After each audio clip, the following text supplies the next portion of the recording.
This world is asleep. We've kind of buried our heads in the sand, and this time of year there's a tradition that people kind of do. They kind of reinvent themselves for a new year, right? Coming up. You can be somebody different this next coming year as well. You can give yourself a plan and a focus, and give yourself a reality to look forward to a bit. It's a New Year's resolution, right? We don't necessarily do New Year's resolutions because you should be resolved to higher things, but it's never a bad exercise on some level. Let's turn to 1 Peter 2 and verse 1. We'll start and we'll read a section here in 1 Peter 2. Therefore, laying aside all malice, all deceit, hypocrisy, envy, and all evil speaking, as newborn babes, desire the pure milk of the world, that you may grow thereby. And indeed, if you have tasted that the Lord is gracious, coming to him as to a living stone, a rejected by men, but chosen by God and precious, you also as living stones are being built up as a spiritual house, a holy priesthood, to offer spiritual sacrifices acceptable to God in Jesus Christ. Verse 9. But you are a chosen generation, a royal priesthood, a holy nation, his own special people, that you may either proclaim the praises of him who called you out of darkness into his marvelous light, who were once not a people, but now are the people of God, who have not obtained mercy, but now have obtained mercy. This is the characteristics of God's people. A royal holy priesthood, living stones, a spiritual house and temple. They're holy. They have spiritual sacrifices. They're chosen and called. They're royal. And they're proclaiming the praises of him. So what exactly is a priest? Well, you go to Nave's Topical Bible and look at what is a priest in the priesthood. They offer sacrifices. They offer first fruits. They pronounce benedictions. I don't know how often many of you do that.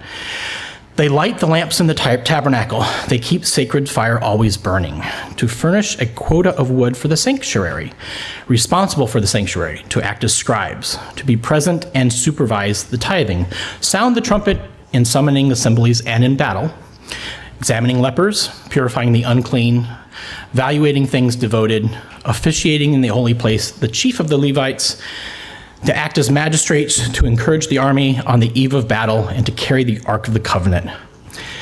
That's a lot of stuff that the priesthood does. They're essentially there every day before God, performing service to him and the people. Becoming a priest of God, becoming one of the royal priesthood, that chosen generation, is learning how, today, to learn to be a better servant and teacher. So spend the next year, the next few months even, maybe before Passover, it's a good time of year to focus on these things, on what your talents are in service to God. How can I become a better servant? Can I be a better pillar before God? Can I uphold God's commandments better, his righteousness? Can I practice agape a little bit more vividly in my life?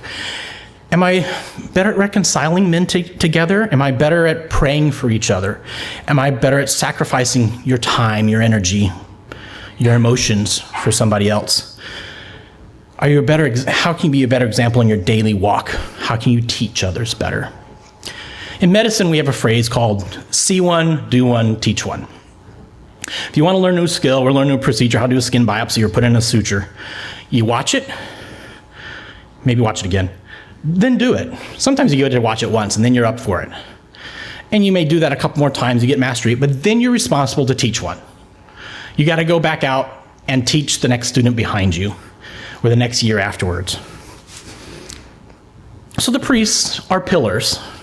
The priests provide stability. They maintain the standard of God. Numbers 3 and verse 5 and 7 and 8, it talks about they shall keep his charge and the charge of the whole congregation. So they're the standard bearers.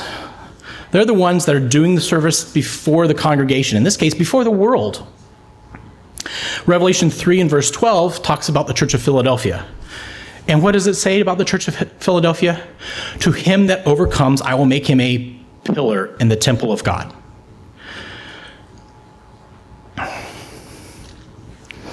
A priest is a reconciler. He'll reconcile other people to come to God. Now, Christ is obviously the ultimate reconciler, right? We can't reach that level of that. And if you go back and look at your notes from this past atonement, there was a number of messages. I kind of detected that theme coming through the speakers that time. There was a lot about atonement's a lot about reconciliation, and it's not just about how Christ ultimately reconciles all of us and how he does it individually for each of us today, but there are lessons there that we need to go back and revisit regularly.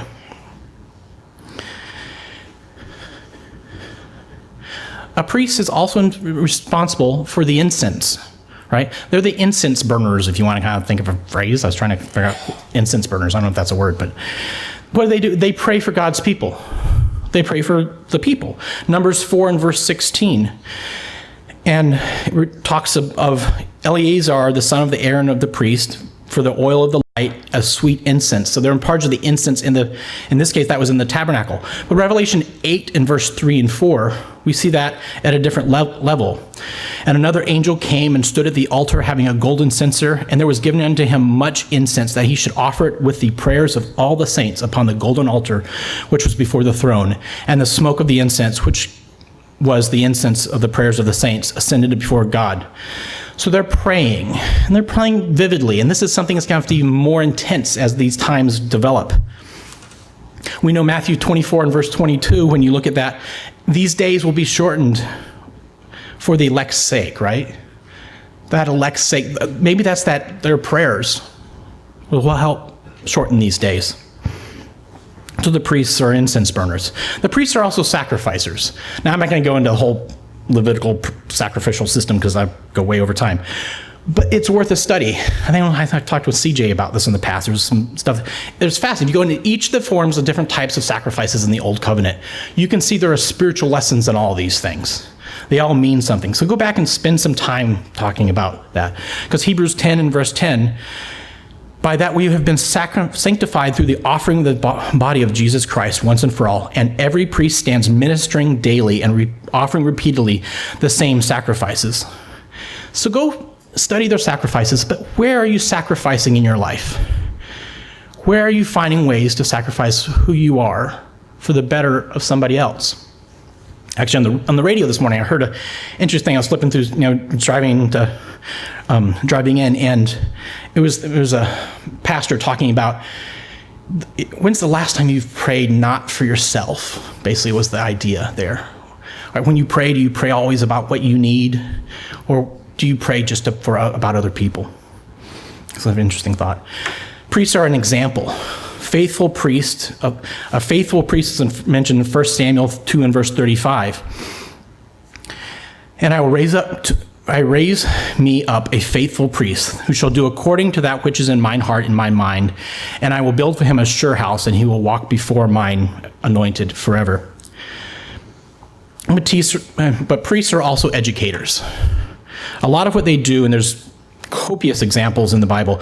Leviticus 10 and verse 11, I'll just list a couple of them out for you. They teach the children of Israel. 2 Chronicles 15 and verse 3.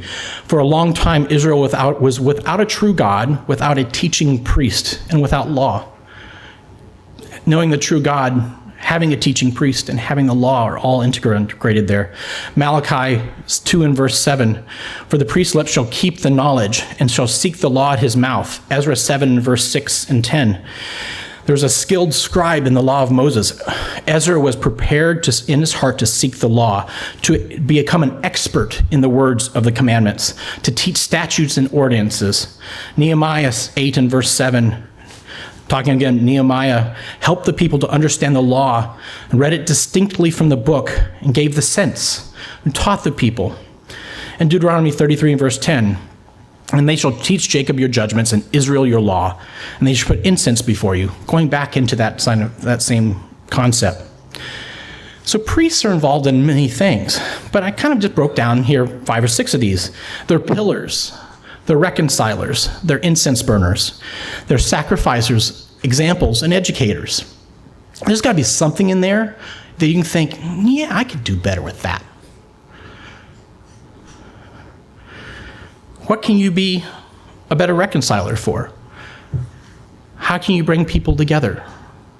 There's a lot of division in the world. There's a lot of division within the churches of God. Maybe there's division in somebody down the aisle from you right now. How can you reconcile that? How can you be a better example? Learning to put others before yourself. Learning to put God before yourself. In the kingdom of God, we're going to be priests directly interfacing with the men of the world, the people of the world, and we have to help show them to God the Father in Christ after they're shell-shocked from what's going through. We're all feeling that coming, right? I walked in the door and Jack mentioned today, he's like, yeah, things are going faster, right? Are you able to show agape then? You better learn how to show agape now. Lay down your heart, your time, your energy for another person. To be a standard bearer, to be an example, an educator. We each have unique skills and experiences, and there's got to be something you're thinking of right now that, well, yeah. So spend the next few months learning the methods of how to do that better. Focus on that one thing.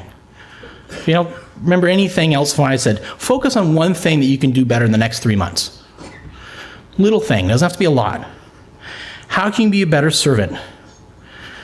A better pillar to stand before God, to uphold his ways, his commandments, to uphold the righteousness of God?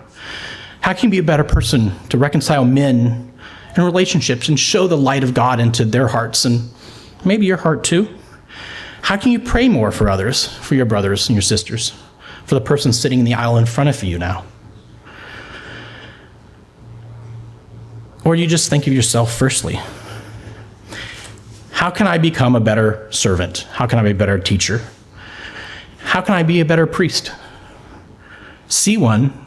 You've seen somebody do it. Now do one, because you're going to have to teach one.